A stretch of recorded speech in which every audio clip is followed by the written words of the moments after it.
Operation सिंदूर के कई takeaways हैं। उनमें से सबसे अहम टेकअवे शायद ये है कि राष्ट्रीय सुरक्षा में आत्मनिर्भरता इनोवेशन या आत्मनिर्भरता नवाचार का उदय हुआ है। आइए डिफेंस मंत्रा में नितिन गोखले से इस मुद्दे पे चर्चा करते हैं।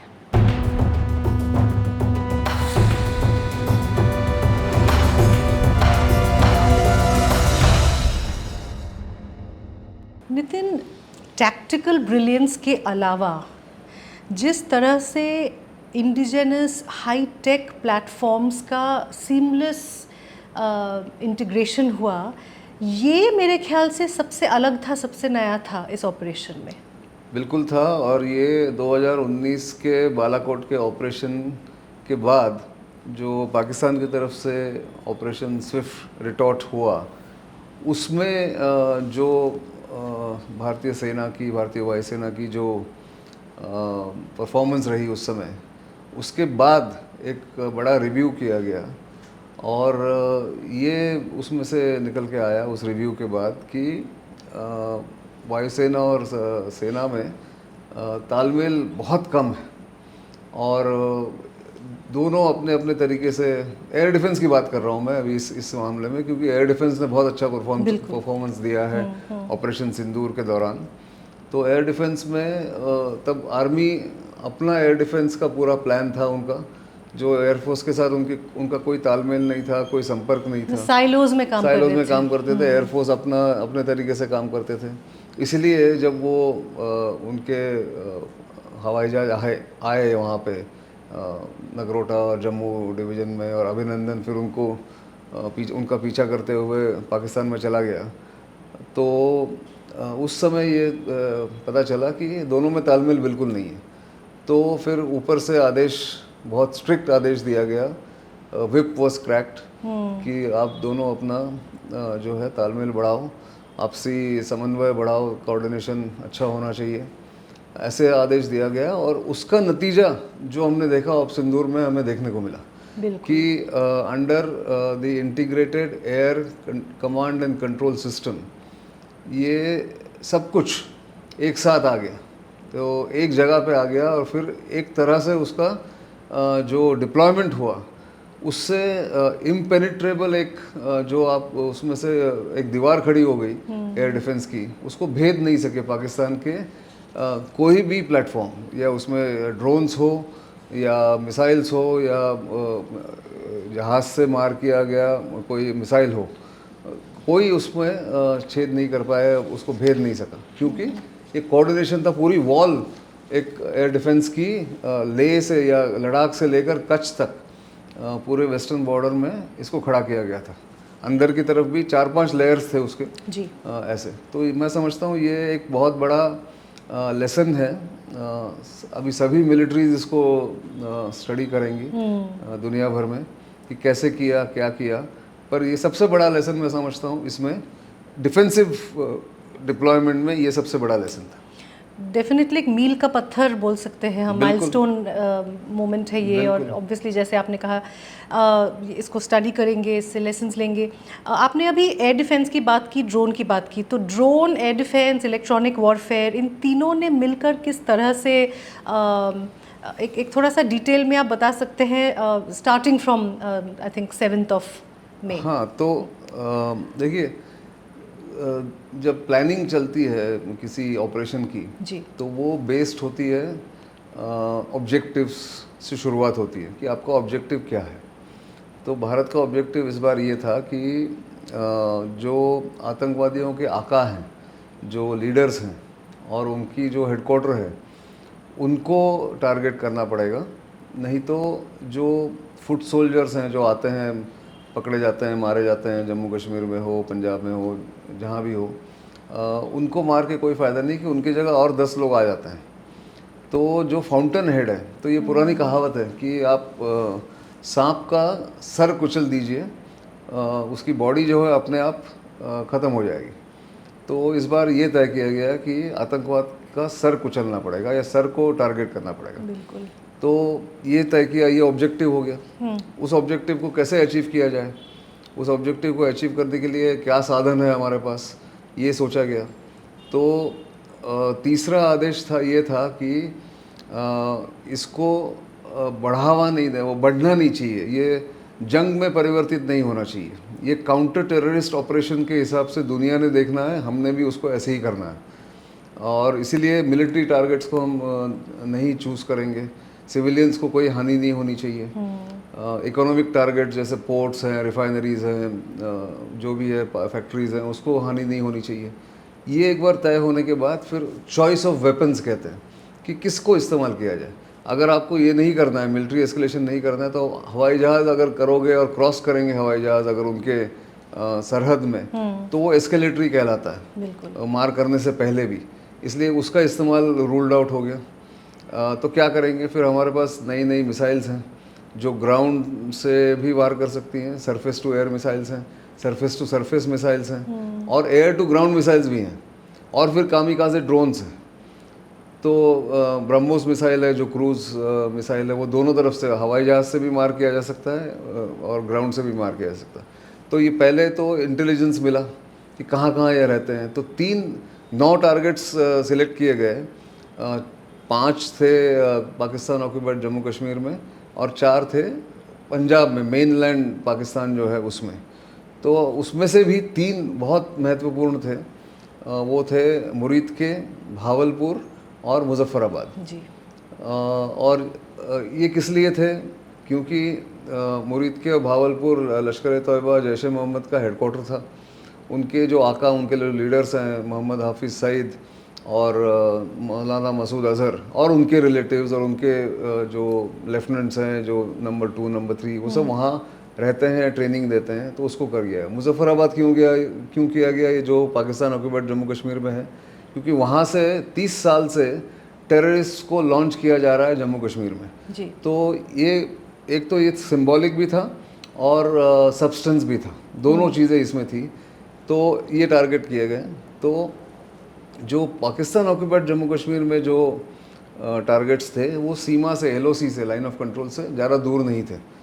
तो उसमें आर्मी के जो कैपेबिलिटी है इंडियन आर्मी की, वो टारगेट कर सकती थी। इसलिए मेरा अंदाज़ा है, किसी ने बताया नहीं है अभी तक, बोला नहीं है, मेरा अंदाज़ा है कि वो आर्मी ने टारगेट की लैंड सिस्टम से, land to land, surface to surface missiles जो होते हैं उससे, या कामिकाज़े ड्रोन्स से, जिनकी जो दूरी होती है, रेंज होती है 70-80 किलोमीटर, 60 किलोमीटर, 50 किलोमीटर, जो भी आप कहो, एंड्योरेंस होता है। तो उन्होंने किया। और जो मुरीद के, भावलपुर और बाकी जो अन्य ठिकाने थे पंजाब में, पाकिस्तान पंजाब में, उसको एयरफोर्स ने स्टैंड ऑफ वेपन के तरीके से, मतलब अपने ही हद में रह के, अपने ही सरहद में रह के जहाज़ ऊपर उड़े, और वहाँ से उन्होंने स्कैल्प या हैमर मिसाइल्स इनको फायर किया, जिनकी रेंज 150-200 से आगे जाकर 500 किलोमीटर तक होती है। आप यहाँ खड़े हैं और यहाँ से 500 किलोमीटर दूर तक उसको मार कर सकते हैं। इसको बियॉन्ड विजुअल रेंज मिसाइल कहते हैं, जिसको उसको टारगेट को उस विमान से, उस जहाज़ से देखने की ज़रूरत नहीं होती है। उसके कोऑर्डिनेट्स उसमें अगर आप फिट कर दो तो वो अपने आप मिसाइल वहाँ जाके हिट करेगा। तो इस तरीके से ये ऑपरेशन हुआ, और इसीलिए ऑफेंसिव ऑपरेशन जो हुआ ये बहुत प्रिसाइज था, ये बहुत एक्यूरेसी, बिल्कुल एक्यूरेसी, 1 मीटर की एक्यूरेसी में ये मार हुआ। क्योंकि जो इन मरकज़ जो कहते हैं, जिनका जो हेडक्वार्टर था जैश ए मोहम्मद का और लश्कर तैयबा का, इनके आसपास ये थिकली पॉपुलेटेड एरियाज में लोकेटेड थे हेडक्वार्टर्स, पर उनको कोई हानि होने नहीं दी इन जो अचूक मार जो हुई उसमें। और वो बिल्कुल वहाँ जाके उनको अटैक किया गया, और वहाँ पे जो नुकसान पहुँचाना था वो पहुँचाया गया। तो आपने ये जो कामिकाज़े ड्रोन्स की बात की, ब्रह्मोस मिसाइल्स की बात की, तो ये तो सब मतलब जो शो का, इस डिफेंस मंत्रा का इस बार का जो थ्रस्ट है वो ये है कि दे आर ऑल इंडिजिनस, स्वदेशी प्रणाली।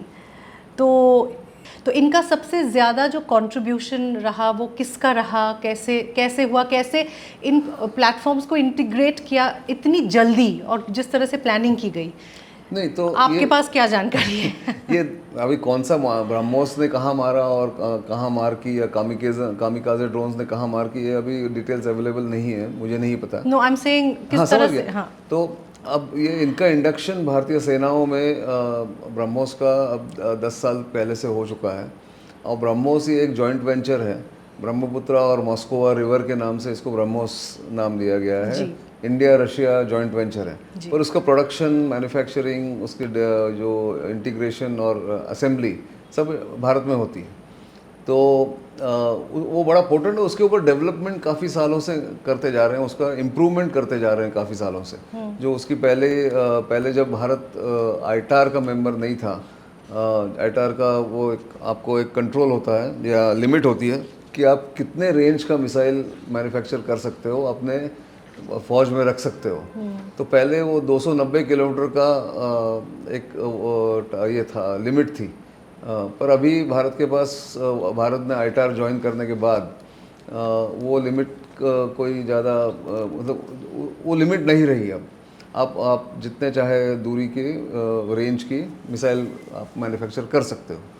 तो 290 से अगर आप समझ लो 500 किलोमीटर वाली भी मिसाइल आपके पास है या 600 किलोमीटर वाली मिसाइल है, तो वो मिसाइल भारत के आर्मी में है। एयरफोर्स के पास एयर लॉन्च क्रूज मिसाइल है, तो आप ऐसे भी मार कर सकते हो। जो अगर आपको 200 किलोमीटर दूरी जाना है या 300 किलोमीटर दूरी मारना है, क्योंकि भारत और पाकिस्तान की सीमाएं सटी हुई हैं, उनके इलाके सटे हुए हैं, बिल्कुल नेबर्स हैं, तो ज़्यादा दूरी की मार इसमें करने की ज़रूरत नहीं पड़ती है। तो मेरे ख्याल से ब्रह्मोस को ये किया गया, कोई कामिकाज़े ड्रोन जो इजराइल के साथ, जिसको जॉइंट वेंचर में जो मैन्युफैक्चर हुआ है, उसको उसका इस्तेमाल किया गया। और कुछ हमारे जो नई कंपनियां हैं डिफेंस में, उन्होंने किया है। तो उसका नाम अभी वो देना नहीं चाहते हैं कंपनियों का या उनके प्रोडक्ट का, पर ये बहुत मैं कहूँगा गर्व की बात है भारत के सेनाओं के लिए, भारत के लिए, कि भारत में निर्मित ये कामिकाज़े ड्रोन्स का इस्तेमाल किया गया और बहुत सक्सेसफुल इस्तेमाल किया गया। आकाश मिसाइल भी तो उसने बहुत, आकाश वुड एयर डिफेंस में आती है जी। तो हम एयर डिफेंस की जब बात करेंगे तो मैं उसको समझाऊंगा। ठीक। पर ये ऑफेंसिव वेपन्स की अभी हम बात कर रहे थे, तो उसमें ये हुआ फर्स्ट डे 7 मई को जी।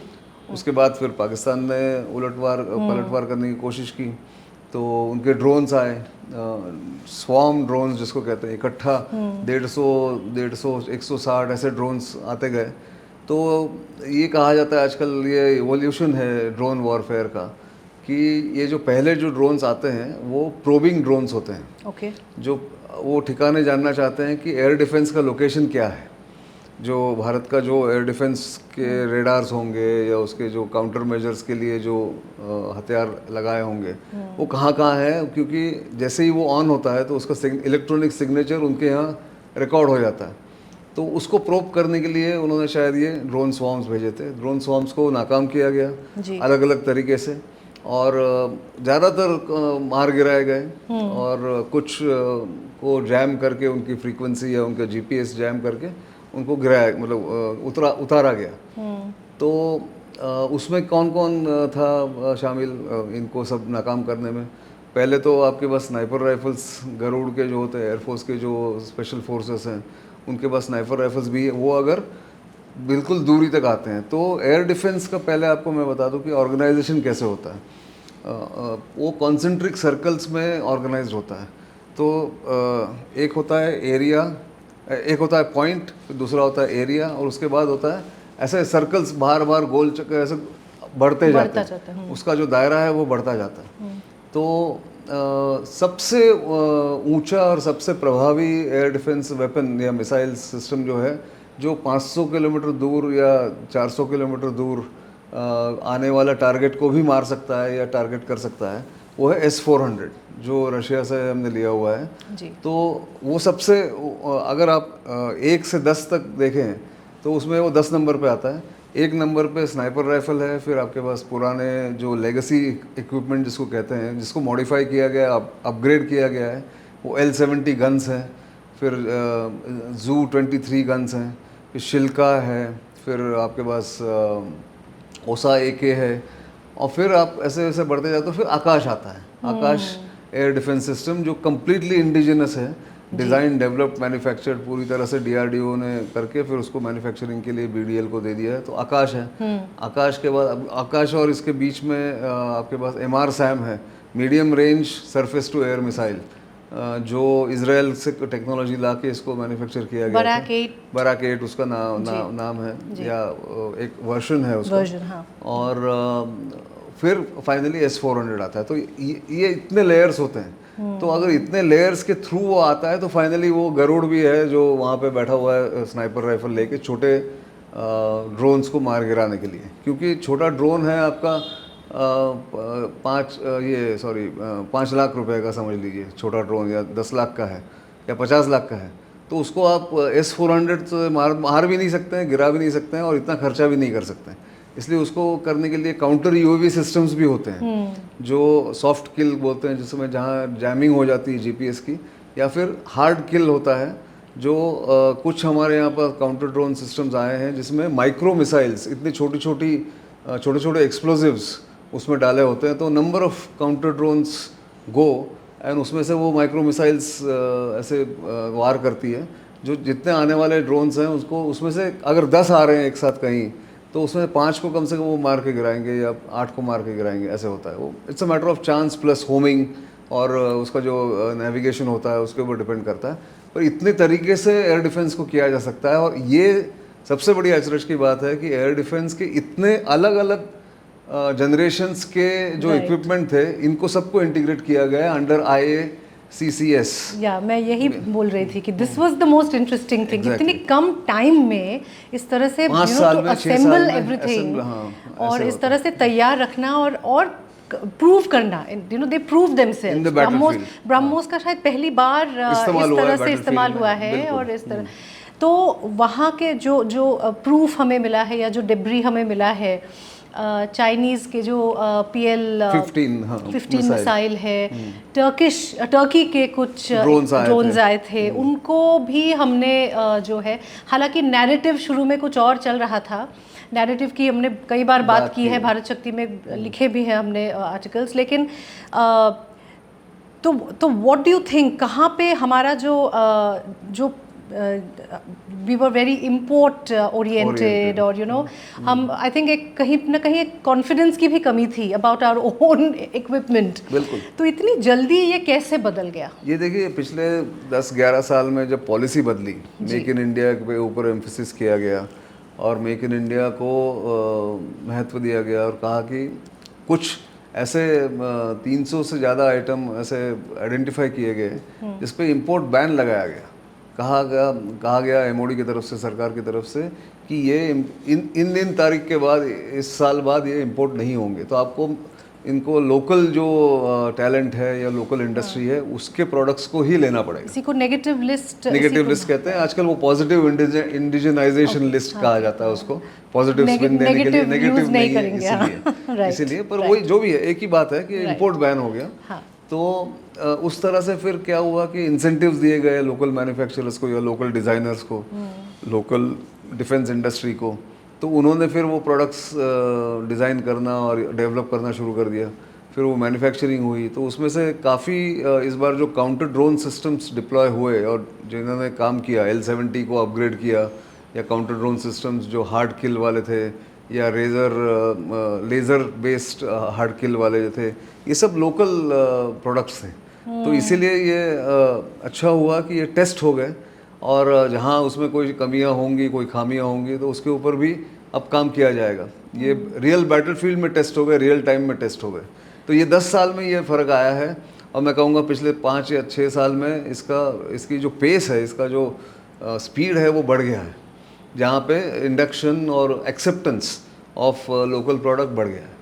एक्सेप्टेंस की आपने बात की, तो acceptance of flaws is also important. बिल्कुल। तो क्या आप इस पे कमेंट करना चाहेंगे कि आप, कई बार हम डिफेंस मंत्रा में ही बोल चुके हैं कि जो सिस्टम्स हैं हमारे MOD में, उसकी वजह से ट्रायल्स में इतना टाइम लगता है, and because of that procurement में इतना टाइम लगता है, तब तक टेक्नोलॉजी भी ऑब्सोलीट हो चुकी है।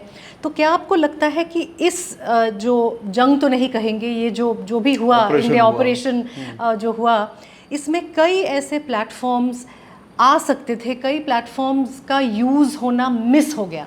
क्या आप ये मानेंगे? ये मैं मानूंगा, थोड़ी बहुत उसमें सच्चाई भी है, पर मैं ये कहूँगा कि क्या होता है, ये बड़ा लंबा और कॉम्प्लिकेटेड प्रोसेस है। 2016 में DPP, तब वो DPP कहते थे उसको, डिफेंस प्रोक्योरमेंट प्रोसीजर, उसको अमेंड किया गया, जिसमें पहली बार एक नई कैटेगरी शामिल हो गई प्रोक्योरमेंट में, इसका नाम दिया गया IDDM, buy IDDM, that means buy indigenously design developed and manufactured products. जी। तो वो पहले कोई इसको एक्सेप्ट करने के लिए तैयार नहीं था, यूज़र्स जो थे वो कहते थे कि ये कहाँ मिलेगा, कौन सी कंपनी इसको सप्लाई करेगी। तो ये कहा गया कि आपको पहले, दिस इज़ अ कंपल्शन, इसको आपको डिस्कवर करना पड़ेगा। समझ लीजिए एक आइटम X आपको प्रोक्योर करना है, तो you cannot straight away go to buy global, मतलब इम्पोर्ट नहीं कर पाओगे, पहले you have to discover whether buy IDDM is available और not, if not then buy Indian, which means you ask someone to do a joint venture and एक साथ मिल के वो बनाओ और यहाँ प्रोडक्ट को, और फिर हम खरीदेंगे। ऐसे कैटेगरीज की गई। फिर 2020 में उसी को अपग्रेड, उस प्रोसीजर को अपग्रेड करके उसका और चेंज, नाम बदल दिया गया, उसको डिफेंस एक्विजिशन प्रोसीजर कहा गया 2020, जो अभी अंडर रिव्यू है और उसका अमेंडमेंट होगा फिर से इस साल 2025 में, 5 साल हो गए इसलिए, जिसमें कई तरह के बदलाव लाए गए, कई तरह के उपाय वहाँ पे उसमें शामिल किए गए जो स्पीड अप कर सकते हैं। उस पे एक अलग से शो करना, वो अलग शो करेंगे हम, और जरूरी है। उसमें दो चीज़ बता दूं उसमें। एक सबसे बड़ा मुद्दा ये था जो आपने पूछा कि स्पीड या एक्विजिशन का जो पेस है उसको कैसे बढ़ाया जाए या टाइमलाइन कैसे स्क्वीज की जाए। जी। तो ट्रायल्स, अब ट्रायल्स में भारत में होता क्या है कि भारत की जो विविधता है वेदर वाइज, और जो टेरेन है, वेदर है, जो अलग अलग जो मतलब फील्ड्स हैं, मिलिट्री फील्ड्स हैं, जैसे आप हाई ऑल्टीट्यूड में अगर अरुणाचल प्रदेश या लद्दाख में जाते हैं तो वहाँ के चैलेंजेस अलग है इक्विपमेंट के लिए। वहाँ ठंड ज़्यादा होती है, वो फ्रीज हो जाते हैं, काम नहीं करते हैं, टूट जाते हैं, मेटल ब्रिटल होगा तो वो टूट जाता है, ऐसा होता है। आप वही इक्विपमेंट अगर आप राजस्थान के डेजर्ट में ले जाइए तो वहाँ पे टेम्परेचर +50 डिग्रीज हो जाता है या 52 डिग्रीज हो जाता है, अलग चैलेंज है। तो वहाँ फंक्शन करेगा नहीं करेगा, कूलिंग होगा नहीं होगा, वो सब देखना। तो ट्रायल इसीलिए साल, 1.5 साल, 2 साल चलता है। तो अभी उसमें ये कहा जा रहा है कि क्या हम साइमल्टेनियस ट्रायल्स कर सकते हैं, एक ही साल में उसको ख़त्म कर सकते हैं, या अगर वो पहले से टेस्टेड है कहीं तो क्या उसको एक ही बार टेस्ट करें और बाकी सब फिर उसका स्पाइरल डेवलपमेंट करते रहे कि Mark 1 आपने इंडक्ट कर लिया, उसको यूज़ किया, उसमें जो खामियां हैं, जो शॉर्टकमिंग्स हैं उसको देखा और उसको इम्प्रूव करने के लिए यूज़र ने मैन्युफैक्चरर को बता दिया, तो कोऑर्डिनेशन होगा, तालमेल रहेगा, तभी वो होगा। फिर Mark 2 इम्प्रूव्ड वर्जन आ जाएगा and then you go on like this. ऐसे ही होता है, दुनिया भर में ऐसे होता है। तो ये अडॉप्ट करने के लिए, माइंडसेट चेंज करने के लिए समय लगता है और भारत के चैलेंजेस ऑनगोइंग हैं। एक हमारी दोनों सीमाएं अनस्टेबल और डिस्प्यूटेड हैं, पाकिस्तान के साथ भी, चाइना के साथ भी। वहाँ पे रेगुलर यूज़ के लिए ज़रूरत पड़ती है इक्विपमेंट की। आप ये नहीं कह सकते कि ये इक्विपमेंट अभी टेस्टेड नहीं है, हम भेज देते हैं सीमा पे। वहाँ तो फिर आप उस सैनिक को तो आप मौत के घाट उतार रहे हो, इसीलिए lives are at stake always. इसलिए ये सब चैलेंजेस भारत में है, अन्य जगहों पे ये नहीं है। आज अमेरिका में लोग कहते हैं कि कितनी जल्दी जल्दी ट्रायल होते हैं, सब कुछ होता है। America is not deployed in a hot war environment, whereas India is deployed in 2 fronts, China और पाकिस्तान के साथ। कभी भी जंग छिड़ सकती है, कभी भी स्कर्मिशेस हो सकते हैं। इसलिए ये चैलेंज थोड़ा सा ध्यान में रखना पड़ेगा, पर हो रहा है। बहुत से बदलाव आए हैं और बहुत से बदलाव होंगे इन शॉर्टकमिंग्स को ओवरकम करने के लिए। जी, हमने इंडिजिनस प्लेटफॉर्म्स की बात की, लेकिन इसरो का कंट्रीब्यूशन भी मेरे ख्याल से मेंशन करना बहुत ज़रूरी है, क्योंकि किस तरह से सैटेलाइट ने भी ऑपरेशन सिंदूर में भाग लिया। बिल्कुल। अब इसरो या स्पेस सेक्टर जो हमारा है भारत का जी, वो काफ़ी डेवलप्ड है डिफेंस टेक्नोलॉजी के तुलना में जी। और हमारे कई सैटेलाइट्स जो है इंडिजिनसली बिल्ट एंड लॉन्च्ड, ये काम आते हैं कम्युनिकेशन के लिए, सर्वेलेंस के लिए। तो इनको डिप्लॉय किया गया और वहाँ से शायद सैटेलाइट इमेजेस जो हमारी मिली भारत के सेनाओं को, उन ठिकानों की जहाँ पे मार किया गया। बाद में जब 10 तारीख को उनके 9 हवाई अड्डे या एयरफील्ड्स को क्षति पहुँचाई गई, डैमेज किया गया, वो उसके भी पिक्चर्स, सैटेलाइट पिक्चर्स इसरो की तरफ से आए, या NTRO ने जो सैटेलाइट्स डिप्लॉय किए होंगे उनके तरफ से आए। ज़रूरी था क्योंकि बिल्कुल। So, पहले अगर नैरेटिव बिल्डिंग में भी ज़रूरी था, नैरेटिव बिल्डिंग में ज़रूरी था। और ऑपरेशन सिंदूर का एक खासियत इसमें ये रही कि this was all of nation approach, जिसमें इस बार मैं ये बहुत सराहनीय बात है कि विपक्षी दलों ने भी सरकार का साथ दिया और कहा कि आप जो कार्रवाई करेंगे हम आपको सपोर्ट करेंगे। जितने भी विपक्षी नेता थे, बिल्कुल किसी ने भी कार्रवाई करने से सरकार को रोका नहीं, कहा नहीं कि पहले आप शांति वार्ता करो या कुछ मत करो, बातचीत करो, ये किसी ने नहीं कहा। सबने कहा हमारा अधिकार है उनको वहाँ पर जाके शिक्षा देना या उनको एक लेसन इम्पार्ट करना, टेररिस्ट को मारना, उनको निशाना बनाना। तो ये बहुत बदलाव है मैं समझूंगा, क्योंकि 2016 में उरी जब हुआ उसके ऊपर प्रश्न उठाए गए, जब बालाकोट हुआ उसके ऊपर भी काफ़ी चर्चा गहमागहमी हुई, लोगों ने कहा कि ये हुआ ही नहीं है। पर इस बार वो यूनिटी होने के कारण लोगों में, विपक्षी दलों में और सत्ताधारी पक्ष में और लोगों में, सब में जो गुस्सा था पहलगाम के वो मैसेकर का, वो जाके उसका फोर्स भी इसमें काम आया। मैं समझता हूँ ये निर्णय लेने में आसानी रही।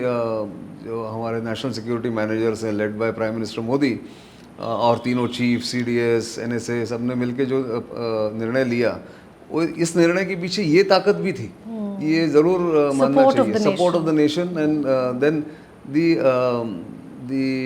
Feeling that everybody is supporting it, जोश था और ये करके दिखाया। तो इसीलिए मैं समझता हूँ कि ये ऑपरेशन बहुत कई मायने में, कई तरीके से ये अलग था पहले के ऑपरेशन से। जी नितिन, हमें इतना अच्छे से समझाने के लिए बहुत बहुत शुक्रिया आपका। तो जैसे कि आपने सुना, इंडिजिनस प्लेटफॉर्म्स, इंडिजिनस प्रणालियों की ज़रूरत थी, और जब ज़रूरत थी तो ये काम आई, और कितनी एक्यूरेसी से काम आई, कितने अच्छे से काम आई, ये तो आप कुछ दिनों से देख ही रहे हैं। तो मिलिट्री विजन था, प्राइवेट सेक्टर का इनोवेशन था, पब्लिक सेक्टर का एग्जीक्यूशन था, सब एकदम सीमलेसली मिल के जो है राष्ट्रीय सुरक्षा में काम आई। और डेफिनेटली ऑपरेशन सिंदूर इस मामले में it is a milestone achievement. 21st century में हमने अपना असर्शन हमने पुख्ता कर दिया है इस बात को कि we are capable of taking care of the security of the nation. और हम ऐसे कोई भी अगर हम पे हमला करे, कोई भी हमें अटैक करे, तो हम मुंह तोड़ जवाब देने के लिए तैयार हैं। आई होप आपको ये शो अच्छा लगा। प्लीज़ हमारे चैनल को लाइक और सब्सक्राइब कीजिए, इस वीडियो को लाइक और शेयर कीजिए, अपने कमेंट्स हमें लिख के भेजिए, हमें इंतज़ार रहता है। Thank you, see you soon.